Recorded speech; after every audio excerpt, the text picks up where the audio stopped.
अल्लाह रब्बुल इज़्ज़त ने इरशाद फरमाया, मैं पहले आपको थोड़ा पसे मंजर समझा दूं कि जब जन्नती जन्नत में जाएंगे और जहन्नमी जहन्नम में चले जाएंगे, तो जो जन्नती लोग होंगे वो जन्नत की दीवार के ऊपर से जब झांकेंगे ना जहन्नम में नीचे, तो उनको कई बंदे जलते हुए नजर आएंगे जिनको वो पहचानते होंगे, यह भी सड़दा पे, भी सड़दा पे, भी सड़दा पे। तो वो जन्नती ऊपर से सवाल करेंगे और उनकी आवाज नीचे पहुंचेगी जलने वालों तक। तो वो कहेंगे फी जन्नातिन यतसाअलून, जन्नती जन्नत में वो सवाल करेंगे अनिल मुजरिमीन, उन मुजरिमों से जो जहन्नम में होंगे, मा सलककुम फी सकर, किस चीज ने तुम्हें यहां जहन्नम में भेजा है, तुम कैसे आ गए जहन्नम में। तो वो पहली बात जो कहेंगे, जरा गौर से सुनना, ये तकरीरें कानों के चस्के के लिए नहीं होती, ये अपनी तरबियत के लिए होती हैं, और ये ऐसे मौके जो आपको फराहम किए जाते हैं इनसे फायदा उठाया करो। तो फरमाया जब उनसे पूछा जाएगा किस चीज ने तुम्हें जहन्नुम में डाल दिया, हमें भी तो बतलाओ, तो वो सबसे पहले कहेंगे लम नकु मिनल मुसल्लीन, हम तो नमाज ही नहीं पढ़ते थे। नमाज ना पढ़ने वाले बंदे का ये हशर होगा। हम जितने बैठे हैं यहां पर, हमें ना बसा औकात पैकेज दिया जाता है, मैं किसी पर तनकीद नहीं कर रहा, और अगर कोई समझे भी सही तो ये तामीरी है, समझ आ रही ना, तनकीद बराई सलाह समझे, मैं दिल दुखाने के लिए नहीं कह रहा। हमें पैकेज दिया जाता, बस औकात खतीब की तरफ से, बस औकात नकीब की तरफ से, बस औकात नात खान की तरफ से, ए जी सुभान अल्लाह आखो ते हाथ चुक के आखो, ते जड़ा सच्चा आशक है वो आखे, ते दुआ ना, ये अजे सच्चे ही कोई नहीं, जेडे 5 घंटे हो गए बैठे ने, ये अजे सच्चे ही कोई नहीं। नहीं तो वजो इन्हें लोइयां जो हाथ करना तो ही सच्चे बनना है, समझ रहे ना मेरी बात आप हजरात। तो ये आ गए, हो गए सच्चे, लेकिन साथ में फिर और लालच दिया जाता है, जड़ा उची आखे उन गौस पाक की ज़ियारत, जड़ा हाथ चुक के आखे उन मौला अली दी, जेडे दोनों चुको नबी पाक दी। मैं कि यार ए इन्ना जो कहना है, ये पैकेज तू दे रहा है तो बेहतर नहीं ये पैकेज दे कि नमाज पढ़ तुझे जन्नत मिलेगी। जहां गौस पाक भी होंगे, जहां मौला अली भी होंगे, और जहां सारे सहाबा और अहले बैत भी होंगे, और खुद मेरे नबी भी होंगे। क्या फरमाते हैं आप हजरात? तो हमें थोड़ा समझना चाहिए। तो ये पैकेज बस औकात दिया जाता है, इसको कहते हैं इमोशनल ब्लैकमेलिंग, ये हमारे जज्बात से खेला जाता है, एंज करो एंज करो। देखिए ये मना नहीं है, अगर आप एक लिमिट में रह के कहते हैं, वो 35 40 बारी भी नहीं कहना चाहिए, एक आध बारी आखो जौक बनाओ बस, अगले जलील ही कर देना, ये भी की मतलब है, तो जो है कि को नहीं आप हजरात भी, तो ये जौक भी दिलाना पड़ता है। लेकिन बात कहने का मकसद, ये बात करो ही वो जिसके साथ सारे काम हो जाएं। तो मेरे अजीज कभी ये भी कहा करो ना कि जनाब ये काम करने से पहले कभी नमाज भी पढ़ के आया करो। तो वो कहेंगे हम नमाज नहीं पढ़ते थे इसलिए हमें जहन्नुम में आना पड़ा है। मेरे अजीज नमाज ये फरीजा आजम है मुसलमान के ऊपर, और इसको अदा करना चाहिए। और यहां पर ये सुनने वाली बात है, अगर आप गौर फरमाएं, आका करीम अलैहिस्सलाम ने इरशाद फरमाया ये नमाज जन्नत की कुंजी है। ऐसा ही है ना जी, ते कुंजी तो फिर अपने कोल रखना, जन्नत दी कुंजी। ओ भाई जेड़े घर दे विच दराज दे विच पैसे पे हुंदे ने ना, ओदी कुंजी दी आपां किन्नी हिफाजत करने आ, 3 बारी बटुआ देखना भी फिरदा किते डिग ते नहीं पिया, वॉलेट जो होता है। इसी तरह चाबी जिस बेगम को दी होए तो उन्हें 5 बारी टेलीफोन कर दे, ठीक आ, हाँ ध्यान रखें, जहां चाबी रखते हो ध्यान रखते हो, ओ भाई इस पर देखभाल करो। तो ये जो नमाज है ये जन्नत की चाबी है, इसका भी ध्यान रखो भाईजान, रोजाना की बुनियाद पर इसकी देखभाल करो, ये जन्नत की चाबी है। आका करीम अलैहिस्सलाम की आंखों की ठंडक है, समझ आई ना। ऐसी बातों पर लोग बस औकात सोच में पड़ जाते हैं, सोच में भी पढ़ो लेकिन अमल भी करो मेरे भाई। नबी पाक सल्लल्लाहु अलैहि वसल्लम आपने इरशाद फरमाया 5 नमाजों से मुताल्लिक, फरमाया अगर तुम्हारे घर में से एक नहर गुजरे 5 मरतबा तुम नहाओ, तुम्हारे जिस्म पर कोई मैल कुचैल रह जाएगी? अर्ज की हुजूर नहीं, यह सिहा में मौजूद है। या रसूल अल्लाह नहीं रहेगी। फरमाया ये जो 5 नमाजें हैं ये रहमत इलाहिया की 5 नहरें हैं, जब तुम सजदा करते हो तो ये तुम इस नहर में गोताजनी करते हो।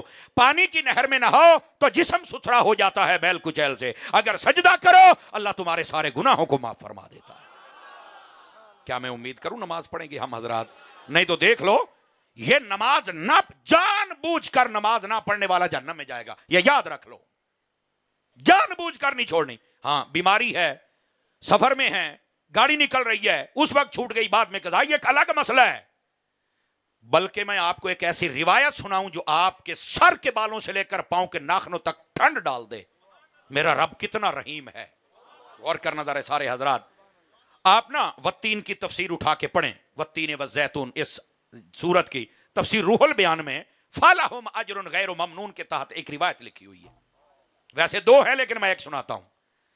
फरमाया रिवायत यह है कि जब कोई बंदा बीमार होता है और मुसाफिर होता है या किसी ऐसे झुंझट में फंसता है कि वो इबादत, रियाजत और सजदा तिलावत नहीं कर सकता, जिक्र फिक्र नहीं कर सकता, तो फरमाया अल्लाह ताला फरिश्ते से कहता है इसकी नमाज लिख। कुछ गल्लां होंदियां ने मौलवी ना भी आखे तो बोलने वालियां होंदियां ने, समझ आ रही ना। अब ये बातें होती हैं कि इन बातों को सुनकर आपको जोश आना चाहिए, लुत्फ आना चाहिए, मजा आना चाहिए। अल्लाह फरमाता लिख, इसने तो ये अमल किया ही नहीं, करेगा तो लिखूंगा ना, मैं तो तेरे हुक्म का पाबंद हूं। इसने तो ना नमाज पढ़ी है, नमाज का रोजा ने रखा कोई नहीं, इसने वो तस्बीह की नहीं, तो मैं कैसे लिखूं। अल्लाह रब्बुल इज्जत फरमाता है, गौर करना जरा, अल्लाह फरमाता है ये क्यों नहीं ऐसा कर रहा। वो कहता बारी तला ये बीमार है इसलिए नहीं कर रहा, या ये इस मुसीबत में फंस गया इसलिए नहीं कर रहा। अल्लाह फरमाता है पहले क्या करता था। बारी ताला पहले तो नहीं छोड़ता था, पक्का था, अमल करता था, इसने कभी ये छोड़ा ही नहीं है। अच्छा, अल्लाह फरमाता पहले इसकी आदत पक्की, बिल्कुल नमाजी है, तिलावत है, जिक्र फिक्र है, अब बीमार है या मुश्किल में है, ये नहीं कर रहा। अल्लाह फरमाता फिर लिख। बारी ताला मैं इस मामले को समझा नहीं, बारी ताला मेरी रहनुमाई फरमा दे। अल्लाह फरमाता है ऐ फरिश्ते देख, जब इसको मैंने बीमारी नहीं दी तो इसने ये अमाल जारी रखे, अब ये बीमार हो गया है, अब इसके ऊपर ये मुसीबत आ गई है, अब ये परेशान है, मुसाफिर है, मरीज है, कुछ भी है, अब ये नहीं कर सकता। साहब का आदत तो है ना, तू लिख। वजह ये है बीमारी किसने दी, का बारी ताला तूने दी है। इसने मुझसे को शिकवा किया, नहीं बारी ताला शिकवा नहीं किया, ये तब भी राजी था अब भी राजी है। फरमाया जे ए मेरे ते राजी सी तब भी अब भी, मैं भी राजी हूं तब भी अब भी। तवज्जो है कि कोई नहीं आप हजरात की। तो अल्लाह रब्बुल इज्जत फरमाता है इसको सबका रिकॉर्ड के मुताबिक, सबका आदतों के मुताबिक जो जो ये अमाल सालिहा करता था इसके नामे अमाल में लिख दिए जाए। रब इतना करीम है, अल्लाह फरमाता है अगर मैं इसको बीमारी दूं और ये सब्र करे और ये अमाल नहीं कर रहा और सवाब भी मैं ना दूं, मुझे करीम कौन कहेगा।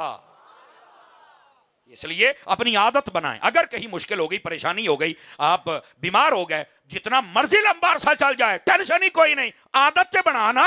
यार देखो ये भी आपको बात समझ जानी चाहिए, इस हुकूमत की अगर कोई नौकरी करता है तो अगर 60 साल के बाद ये बंदा रिटायरमेंट ले लेता है तो वो कहते हैं भावे ने रिटायरमेंट ले लिए छड़ के चला गया, पेंशन असी इहनूं दिंदियां रहना है। सोनिया जे ए हुकूमत तेरा इन्ना लिहाज रख दी है, मेरा रब तो अहकमुल हाकिमीन है ना, वो तेरा कितना लिहाज रखेगा। क्या मैं उम्मीद करूं कि हम नमाज पढ़ेंगे, अपनी आदत बनाएंगे, रोजाना की बुनियाद पर अपनी कुछ आदत बना लें, नमाज, रोजा, जिक्र फिक्र, सदका, खैरात, आदत बनाएं, और ये बड़े काम की चीजें हैं। Are you understand? समझ आ गई है? अगर आ गई है तो आगे चलिए। नबी पाक अलैहिस्सलाम ने इरशाद फरमाया नमाज पर 2-3 बातें और कह दूं ताकि हो सकता है किसी एक की आदत बन गई तो मेरा काम हो जाना है। जरूर पढ़ा करें। 2-3 बंदे मोबाइलों में लगे, पुत्र मोबाइल जेब छुपा के, ये कोई बंदा मोबाइल ना कड्डे, मुझे तकलीफ होती है। नाराज सुनी हुए आप, ये बच पाओ, गल सुनो, गल माड़ी होवे फिर गल करे, ठीक है। नबी पाक सल्लल्लाहु अलैहि वसल्लम आपने इरशाद फरमाया, मेरे शेख तरीकत, मेरे सय्यदी व सनदी अमीर अहले सुन्नत हजरत अल्लामा पीर मोहम्मद इलियास अत्तार कादरी दामत बरकातुहुल आलिया, आपने बड़े साइज में जो नमाज के फजाइल पर किताब लिखी, आपने उसके अंदर ये हदीस लिखी है। आप फरमाते हैं जो बंदा फजर की नमाज पढ़ के अपने घर से निकलता है वो अल्लाह का झंडा अपने हाथ में लेकर निकलता है, और जो फजर की नमाज पढ़े बगैर अपने घर से निकलता है, फरमाया वो शैतान का झंडा अपने हाथ में लेकर निकलता है। बताइए अल्लाह का झंडा लेकर निकलना है या शैतान का? बतलाइए। अल्लाह का, तो फिर नमाज पढ़नी पड़ेगी। औखी जाइए इंशाल्लाह निकल दी भैया हैं। और नियत करो सोने, नियत करो, मेरा मालिक तौफीक देने वाला है, जरूर नमाज की पाबंदी फरमाएं। और आखिरी हदीस इस मौजू पर सुनाऊं ताकि आपको लुत्फ आए। दोस्ताने मुकर्रम, यह सही मुस्लिम शरीफ में रिवायत है। नबी पाक सल्लल्लाहु अलैहि वसल्लम आपने इरशाद फरमाया जो बंदा ईशा की नमाज पढ़ के सो जाए अल्लाह ताला आधी रात इबादत का सवाब अता फरमा देता है। सोने पर भी सवाब है, मैं कह दिंदा तो कोई नहीं, पर वो मालिक जो ठहरा वो मालिक जो हुआ, उसने ऐलान करवा दिया अपने हबीब की जुबानी अक़दस से, मानना तो पड़ेगा। अब अगली बात, आधी रात का सवाब तो मिल गया, आधी तो बाकी है, उसका क्या करें? फरमाया जो उठ के फजर की नमाज पढ़ लेगा, अल्लाह ताला बकिया आधी रात का सवाब भी अता फरमा देगा।